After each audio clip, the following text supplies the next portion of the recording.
We really have worked with them before, but I've never called them conjugates, and most teachers don't call them conjugates until we get to this point. But we have worked with them before. So it shouldn't be a scary word. It just looks scary because that's a long, long word.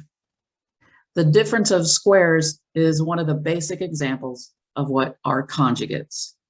When you factor a squared minus b squared, you get a minus b and a plus b. These are conjugates. My focus today in this video is going to be on conjugates.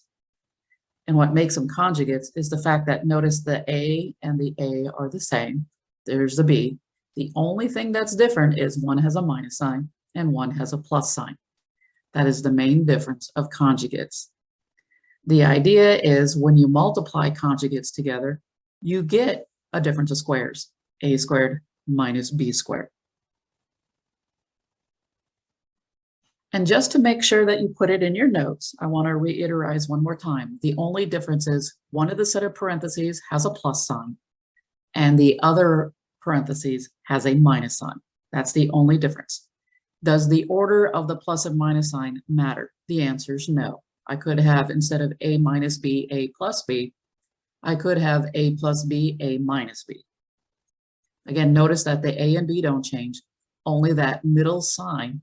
That sign between the A and the B changes. So only the middle sign changes when you do conjugates. Radicals and conjugates. So why do we use conjugates when we have radicals? Why did we never seen them before? So let's take a look at a denominator of, let's just say this is our denominator of square root of x plus the square root of y. When we use the conjugate, the square root of x minus the square root of y, again, only the middle sign changes, what will happen is the radicals will go away. We will no longer have radicals in our problem when the conjugate is used. Before we move on into actually figuring out why the conjugates and how they work is really true, what we're going to do is just find the conjugates first to get used to the idea. What we have first is 4 minus the square root of 3. Cool. What is the conjugate? Well, the only thing that changes when doing conjugates is the middle sign changes. So we will end up with 4 plus the square root of 3. That's it. Only the middle sign changes. Nothing else changes. Do not reorder conjugates. Leave it the way the problem was given, 4 minus the square root of 3. Simply change the middle sign and you'll be fine. Looking at our next example, -5 plus the square root of t.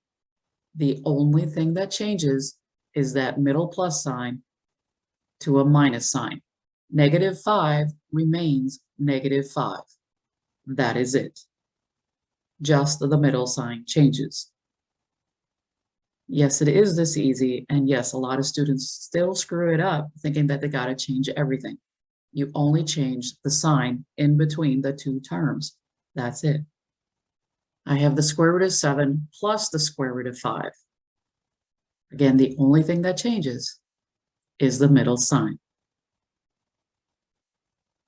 The idea of conjugates is the middle sign changes. -2 remains -2.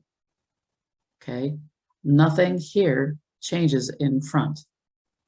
Only the middle sign changes. That's it. Again, with this problem, just the middle sign changes. On this last example, only the middle sign changes. -5 root a remains negative in front. Once you have this idea down, then the idea of conjugates when we use them becomes easier.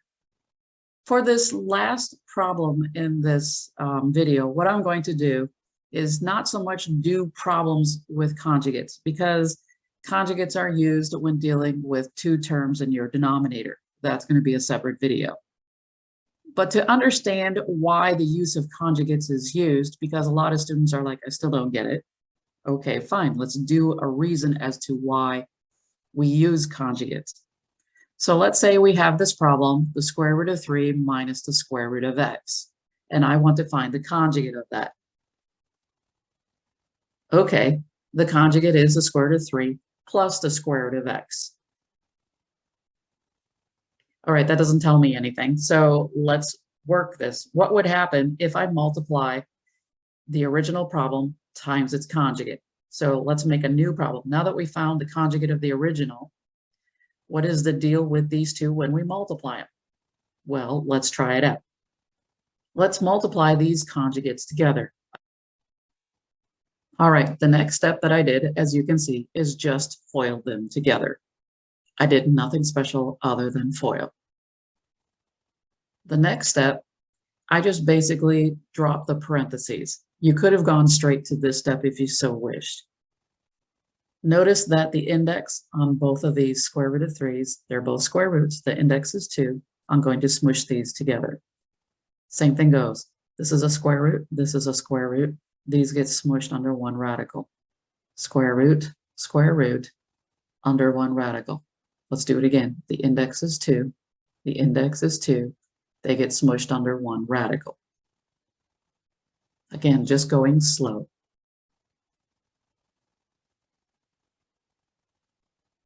Square root of 3 times 3 plus the square root of 3 times x minus the square root of 3 times x minus x times x. You take a look. I canceled these out, and the reason for that is not only is the index the same, but the insides are the same. These are like terms. One is a positive of the square root of 3x. One is a negative of the square root of 3x. These two cancel out. They should always, when using conjugates, the middle terms should always go to 0. Again, we are first learning these, so I say always the middle when using conjugates. Now understand, the higher up in math you go, it may be a little twisted, but for the sake of our class, it's usually the middle terms that will cancel out. The next step is optional. If you want to take 3 times 3 and make that a 9, you can. If you wanted to put a 1 in front of the square root of 3x and 1 in front of the minus square root of 3x, you can. Optional step again is to multiply x times x to give you x squared. You can do this if you so wish. Again, optional step. If you do this optional step and you want to factor out the radical GCF, you could. This is 1 minus 1, that gives you 0. So again, this is optional if you wanted to go the route of multiplying everything together, putting a number in front of your radicals. That is up to you if you wanted to multiply everything and see it this way. But notice, no matter how you do it, whether it's this way or it's the factoring out the GCF, 3x minus 3x, I got a 0 here. Okay, so I have the square root of 9, or 3 and 3 is one set of 3's. The 3 pops out. 1 minus 1 is 0. Could cancel this out and then skip this step. This is still 0 times the square root of 3x. The square root of x squared, or I have one set of x's, pops out, gives me an x. Since this is 0 times the square root of 3x, that will disappear. I end up with 3 minus x. If you wish to do your problems this way, you can. If you want to do your problem this way, it would have gotten you to here as well. Totally up to you how you wish to do these problems, or however it is that you do it. You don't have to do it my way. So this is the reason why we do conjugates. Notice there is no radicals left over. The middle ones are going to always become 0 if you do the conjugates right. So that is the idea behind conjugates. No radical remains. Hasta la pasta. I'll see you on the flip side.